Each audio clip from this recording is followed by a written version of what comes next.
on cybersecurity. Today we'll be covering how to prevent a cybersecurity attack with my good friend Robert. Do you want to say hi? Hi. And today he'll be making a brochure on the podcast about the prevention of cybersecurity, but he's currently laughing about something that happened. But anyways, aside, today we'll be covering physical security, like logical security, and secure destruction of data, if you know what I mean. And how to destroy data securely, and also the vulnerabilities of cyber attacks. So, let's start with physical security. So, you've got biometrics. So, basically that means like using like fingerprints. Actually, does Face ID count with that or not? Yep, so fingerprints, Iris Face scanners. ID, iris scanners. So basically all the things that use parts of your body to unlock. Well, you can even use your voice to unlock You can some. so like any voice recognition is. I think that one's still just experimental, isn't it? Like it's not being rolled out on devices It's been yet. rolled out for years on some Google smart devices. Oh, right. Your Amazon Alexa can recognise your voice. Couldn't like Google Homes do that as well? Google Home can recognise your voice. Yeah. And then we've got locks. So like ensuring physical components are locked away in a safe place. So that means if like I leave this set up for my computers, I could lock my door and my windows to stop people from getting in. Close my curtains lock and that. the computer. But then you could still steal the computer, physically steal it. You could run it through like password things. True. Then there's RFID, radio frequency ID cards to gain access to the areas. So I'm not that much of an expert on that field. So Robert, would you like to take over on that one? So RFID is basically, say you have a key card. It's how you get into most modern buildings nowadays.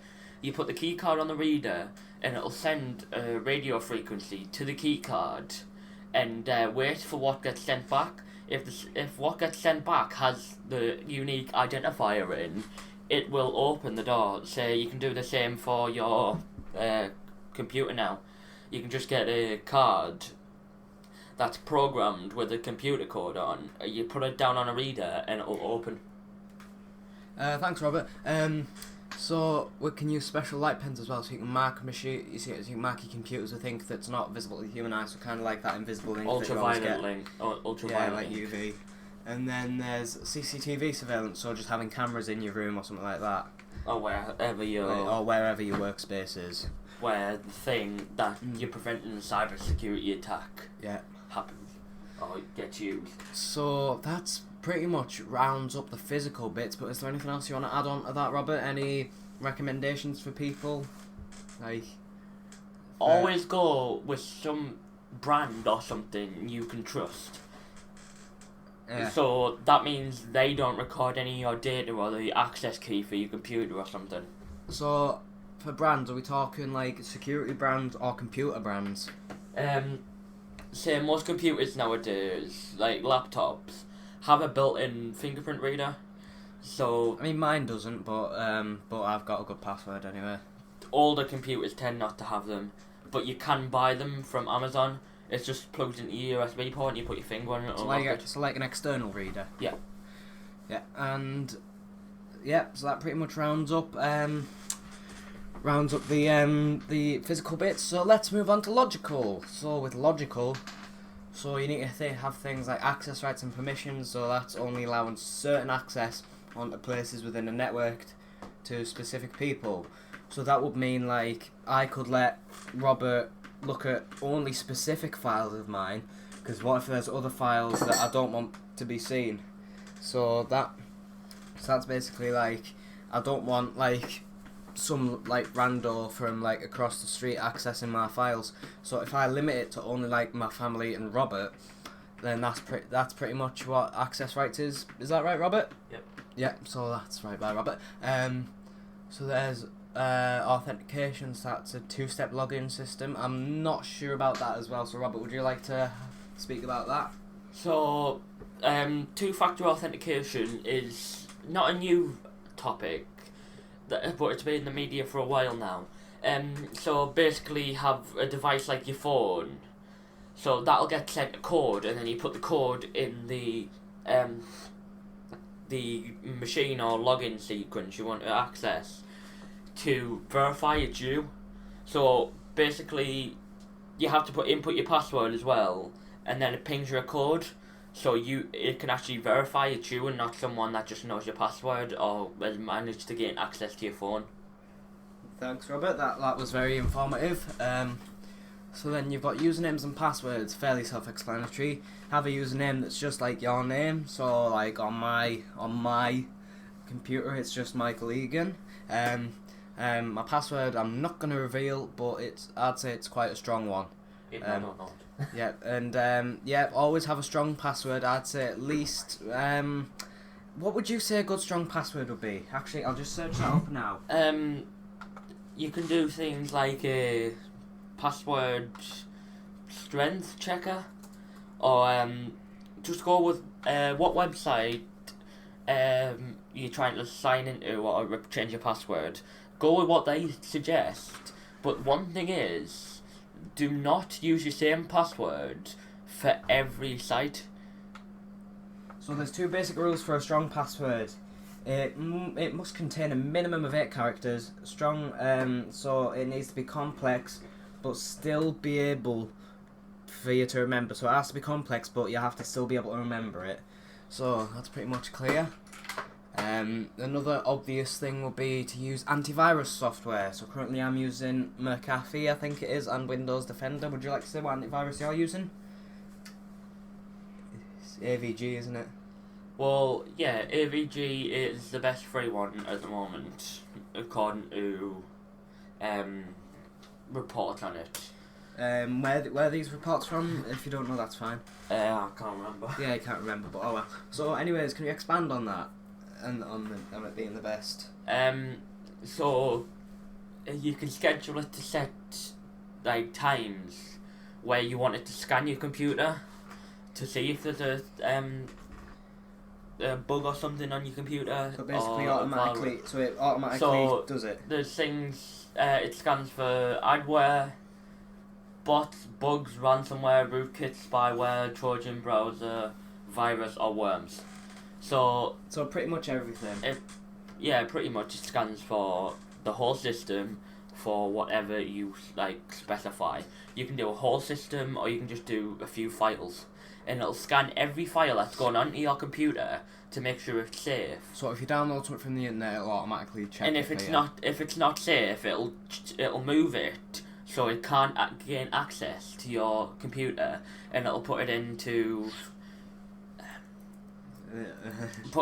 a bay where you can check it, but it can't check what you're doing on it. So here's like a virus, malware, whatever you want to call it. Premier Opinion. We both got attacked with that recently. That's not a virus. That's malware. It's adware. Yeah. It creates revenue for its creator. So it creates revenue for Microsoft. But they put it on our systems without us knowing. They put Premier Opinion on. We only gained access to knowing about it when we actually checked our app list. So that's the thing. So, for any of y'all who see Premier Opinion on your laptop or PC or whatever, so what you need to do, my biggest recommendation would be to back all your files up except that, and then do a complete factory reset on your PC. Because if you try uninstalling it, it'll like gain access to your web browser and that, and then it'll monitor what you're doing. Or at least I believe that's what it does, from what I've heard. So yeah. Encryption, so that's scrambling data when it's stored or transmitted between computers over networks to ensure that others can't hack and or access the data. So a big encryption thing that the government are trying to stop is WhatsApp end-to-end encryption. So once you send a WhatsApp message, nobody except you and the recipient knows what that message says, with the encryption level being so high. So yeah, that sounds pretty good. So would you say that's a good thing or a bad thing? That'd be a good thing if you're talking about something private that you don't want anyone else to hear. So like a secure channel. So yeah. like. But known terrorists have been using WhatsApp to communicate, so the government can't catch on. Say if you send it through normal messages, the host that's hosting your signal and internet can actually go and read the messages on the government's authority, but that is only because the government is thinking if you're under investigation, they can just go back and look at what you've sent, who you've called, yeah, pretty much. And then we've got secure backup, so that's saving copies of work in a secure place. So it's kind of like you have a thing like a copy backed up to the cloud, a copy backed up on a USB, and a copy backed up on a disk. That's pretty much our setup at the moment, isn't it, for this data? Yes, because we have had we've had data corruption and data loss corruption and data missing with this very project. So with this very USB drive. So that all the more reason to listen to this and get loads of backups, isn't it, Robert? Yeah. That pretty much covers secure backup. So there's secure destruction of data. So that's like getting rid of your data, so it'll make sense nobody can access it. Because if you just delete the data, it's not gone, is it? It's not completely gone. No, it's just like masked, so you can't access it from the insides of the computer. So it shows it's not there.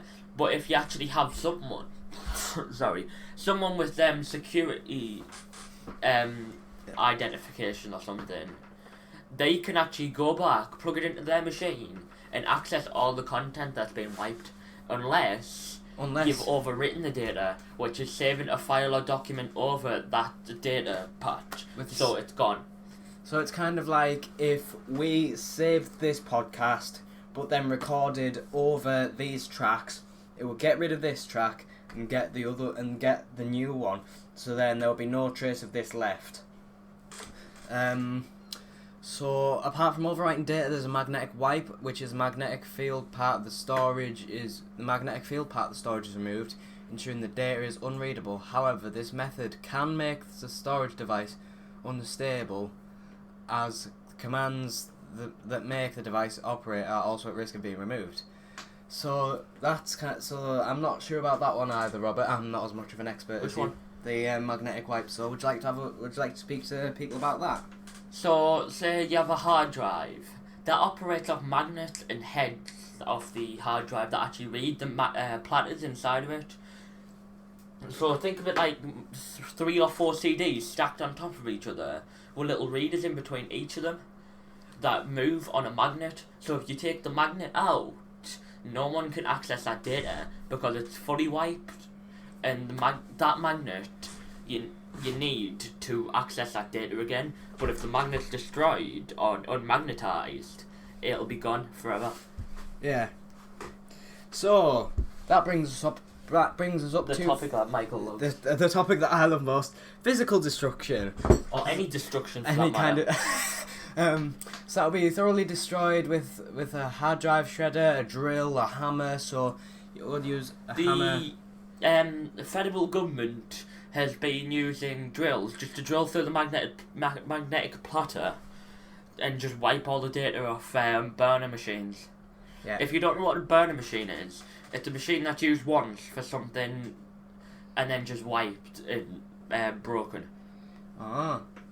So we're going to take this opportunity now to read some news articles, or just at least read some headlines about cybersecurity. This is So we're going to be reading some news articles, if you know what I mean. Well, not like news articles, but read some headlines. So the top one at the moment is Labour cyber attack. Hackers attempt large-scale DDoS attack on party's digital general election campaign platforms. So what is a DDoS attack? It's a distributed denial service, so it stops people from going on that website or logging into the website. So yeah, that's pretty much it. And And that was from inews.co.uk/news/politics and all that jazz. That's there for you to click on if you need it. And to continue more. yeah, Control click if you want to. Yeah. And then there's one that says teacher warned learners of terror attack in latest college hack. So a Manchester sixth form college has become the sector's latest cyber attack victim after criminals hacked a teacher's email to say it will be attacked by Israel. So like that. So yeah, pretty much that. I don't know what to say about that. Do you have anything? Do you have any comments on that? There's people trying to learn in an environment that they think is safe, and then people go and do this and just get their information from that school system, and it's ridiculous. It really is. So you're just disrupting someone's learning. An awful lot. So you can get information or something. Yeah. And then so yeah.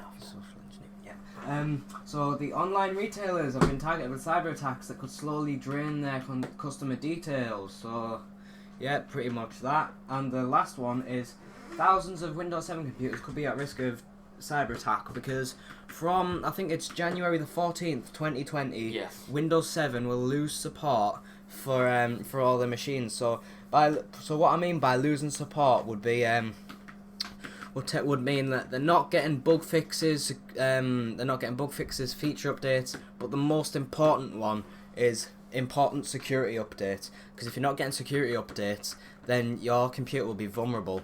And if you're using like Windows XP, don't know why you would, but if you were using Windows XP, actually Tesco's, the popular supermarket, is still using Windows XP. And Ariva. Ariva is as well. So Ariva and Tesco's use Windows XP. Shop systems use Windows XP for the cheapness and simplicity of it. Yeah, except that Sainsbury's uses Windows 7 Enterprise, so they're gonna have to upgrade soon. But they won't, because they won't lash out the cash to buy it. Because you'd have to buy separate licenses for everything. Yeah. So if you're using Windows XP, Windows Vista, and so Windows, I'd say 95 to XP, 95 to Vista. Don't know why you still use Windows 95 or 98. 95 wouldn't be a bad thing, because the Windows 95 has lost support, yeah, because it's that old. Yeah. But hackers have moved from that, and they rarely target them machines because the amount of data that's not important on them. Yeah. With them being so old, the data's come obsolete. Yeah. So Windows 95, 98 could still be an option, but from Windows XP to Windows Vista, no, you can't use that kind of stuff because they're still vulnerable to attack because loads of people still use them. Vista wouldn't be so bad. Vista. Because it's older than XP, so the data would become obsolete. Vista's older than XP, so nah, because Windows XP 2001, Windows Vista 2007. But then the regular XP came out after Vista, because Vista was just a trial. Oh yeah. Yep. So Robert here is still making the brochure. Would you like to tell us how you've gotten on? Because we haven't heard from you with the thingy in a little while. So I'm putting how to prevent a cyber attack on the brochure at the moment. So this will just be there for anybody. Yep. Okay. So now we're going to be moving on to the impacts of a cybercrime. Well, a cybersecurity attack. So there's the DDoS thing which we covered before. Do you want to cover that again? No, that's a DOS. Oh, not a DDoS. A DOS. So a DOS attack. Would you like to take it from there? Because I'm not sure about DOS. Denial of service, which when the attacker attacks, it prevents legitimate users from accessing specific computer programs or online details or devices. So it just blocks people from accessing them. So then that would be used normally in a ransom. So you'd have to pay money to get. So what do you mean by ransom? So a ransom attack is where you have to pay money to get something back, like data or something, but there's no guarantee you can get it back, because normally these hackers and stuff are overseas and stuff, so there's no guarantee you'd get your data back. Yeah. And then, so the next one would be identity theft. So, fraudulent practice of using another person's name and personal information in order to Obtain credit. Not to obtain credit, loans, and etc. So yeah, that's pretty much identity theft. Identity theft is a crime. Just to put that out. Well, all of this is a crime. Yes. All of it. So identity theft is taken very seriously. Yeah, and then there's data destruction. We've already covered that. Data manipulation would be changing data, and then there's data theft, which would be stealing computer-based information. Yeah, that's pretty much it. Well, impact of a cybersecurity attack. So, let's take this opportunity to read some more of the news articles. So, we've only read the headlines so far, but we haven't read any of the content. So, let's put that on. So, the party said we took swift action.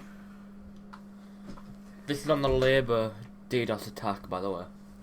We took swift action, and these attempts failed due to our robust security systems.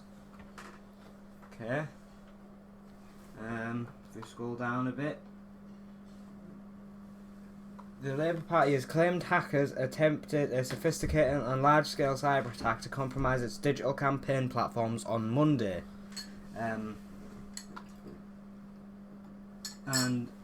But the party's robust security systems ensured no data was breached, according to a spokesperson. That spokesperson, I don't know who it is. A source of the National Cybersecurity Centre (brackets NCSC) said the cyber attack was low level and that there was no evidence of sponsored activity.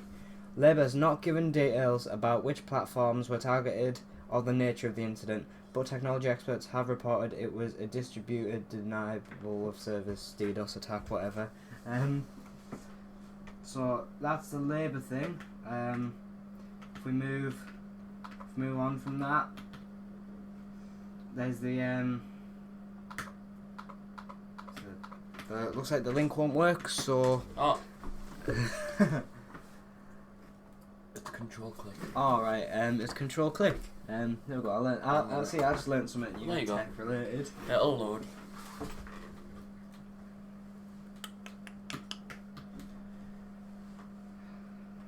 So,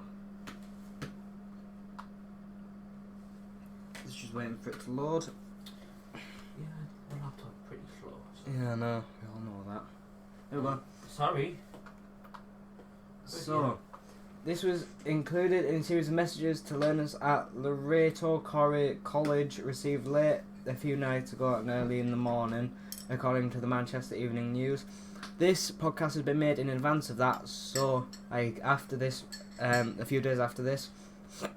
It was the 14th of November. So it's the 14th of November. It's 14, 15, 16. So it's 3 days after, so yeah. There might have been new developments, I don't know.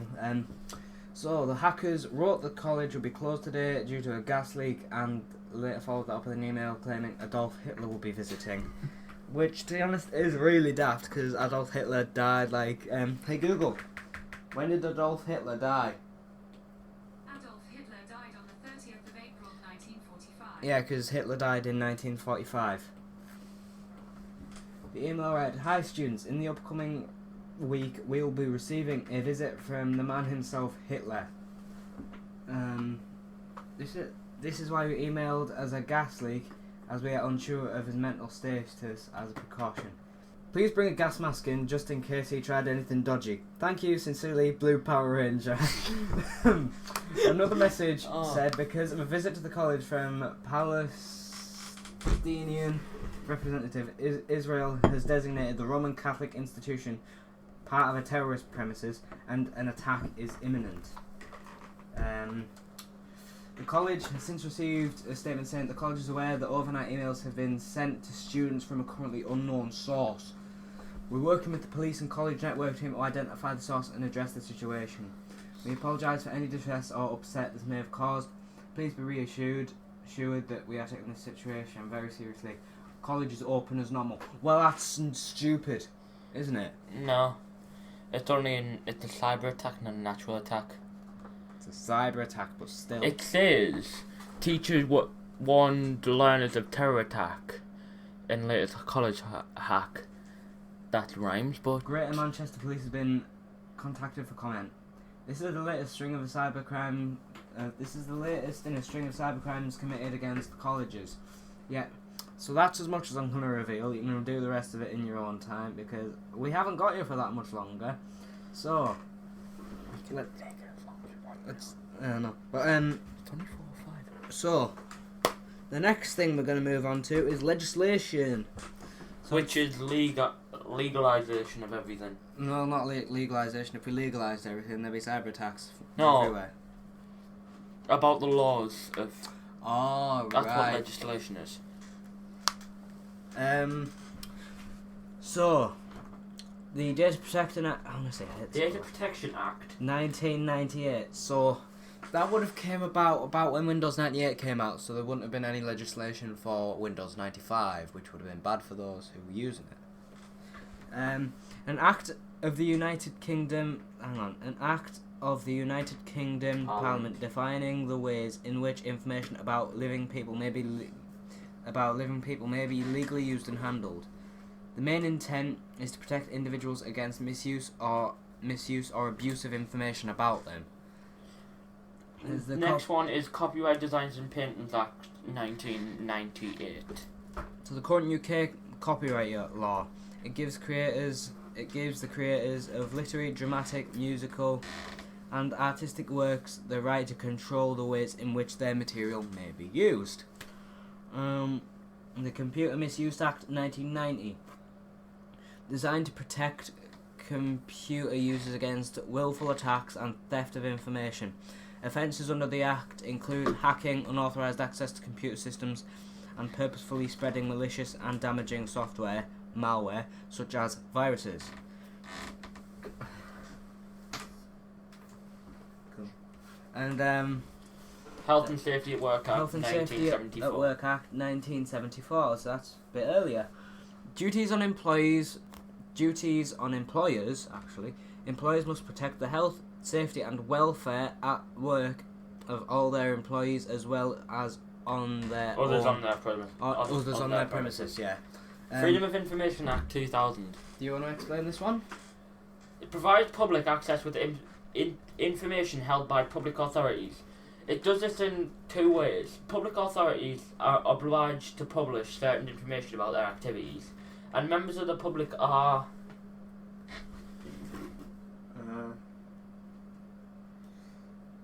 Yeah, I think that's all it is. are entitled to request information from public authorities.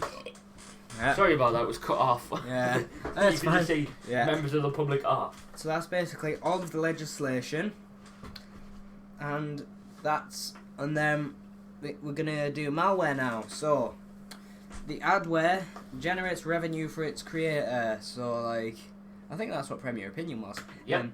Like we said. Yeah, like we said earlier on in the podcast. So bots can take control over a computer system. So basically, just controlling computer systems. Bug connected software that is a flaw that produces an unwanted outcome. So that's a bug. So actually, moving back onto the bot with the NetSchool support thing at our school, that's basically like a bot that you can It's put a on. bot, but they use it for good. Yeah. So it's kind of like if somebody's messing about, they can take control of the computer. and that. Ransomware holds the computer system captive and demands a ransom, usually money to release it. Yeah, that's. But with ransomware, there's no guarantee you're actually going to get the item or data back. Like any of the files. Yeah. Rootkit, designed to remotely access or control a computer system without being detected by the security That's a software or rootkit. the user. So spyware can collect data from an infected computer, including personal information like websites visited, user logins and financial information. So it can gather your say banking login or Trojan browser. And actually moving on with spyware, that's another reason to have two-factor authentication, I think, as well. Yes, but with banking, that you don't use two-factor authentication to log in. You use two-factor authentication to send money and stuff. Oh, right. Trojan browser, a standalone malicious program designed to give full control Of an infected PC to another PC, usually hidden within the downloaded files. Yeah. It's just an F. Control F. Yeah. A virus attempts to make a computer system unreliable. And a worm is a standalone computer program that replicates itself so it can spread to other computers. It spreads to other computers over the network. So, say, like, we've got my laptop and then Michael's laptop. Say one of us had a worm. It can go through the network and transfer to the other computer if network and file share was on. Yeah, so that's basically all the malware that we've got. So we're going to do... Word. Now then, so we're going to do cyber attack vulnerabilities because we haven't covered them yet. What's so, that clear? Yeah. And then there's environmental, so that's impact from natural disasters. Hang on, cyber attack vulnerabilities. What's like natural disasters got to do with it? It's where that your data can be destroyed. Oh right. I don't know why it's labelled that, but so impact from natural disasters such as earthquakes, tsunamis, floods, power failure, and lightning strikes. Physical could be impacts on physical components, devices, or data such as theft, as well as human error being left in a public place. System ensuring passwords are strong as well as suitable and timely software and operating system updates. Yep. everything about this will be in the. Everything about this will be in the brochure as well. I'm still in the process of making. Oh yeah, do you wanna tell us how it's getting on? Very well. Good. So That's all I'm gonna say. it's going good. Are you not letting anybody like? You have to see the brochure. You have to see the brochure to see the facts, even though I've already said it. But if you want to see the design, then you have to get the brochure. So yeah, that's pretty much what we've covered. Is there anything else that you think we should cover? More news. More news. I mean, you never have too much news. The online retailers have been targeted with cyber attacks that slowly drain their customer details. That one's an important one. This one's an important one, according to Robert. Why is it important? Because it's giving people's details out. Yeah. So Yeah. Yeah. One thing that I found funny in the Black Friday deals is that Curry's PC World was selling an iPad for £4. Selling iPads for £4? Yeah. It was a bug in the early Black Friday deals. That would have been good. That's good though. Well, not for their business, but they lost thousands on it. Good for the but consumer. it still connects to a bug, so it's showing what one of them is, and then you know what I mean. Yeah. So. You can do social media safety. I'm gonna type that up now. Yeah, might as well. So, retailers and e-commerce players are becoming increasingly lucrative targets for financially motivated cybercrime actors. Black Friday and Cyber Monday sales will test its retailers' cyber defences to the maximum. Scroll down a bit. Oh, and now it's gone weird. Let's just leave that one for now, but yeah, that's pretty much what's happening. Oh, tech support's here. Tech support. Yeah. Right. That's trying to get your personal information. Yeah, so that's bad. That one shouldn't. So the Windows 7 computers one will be a good one. It's a cover. This one's a good one to cover, and it's probably one of the most important ones there. So, yeah. So I'll just get this article up.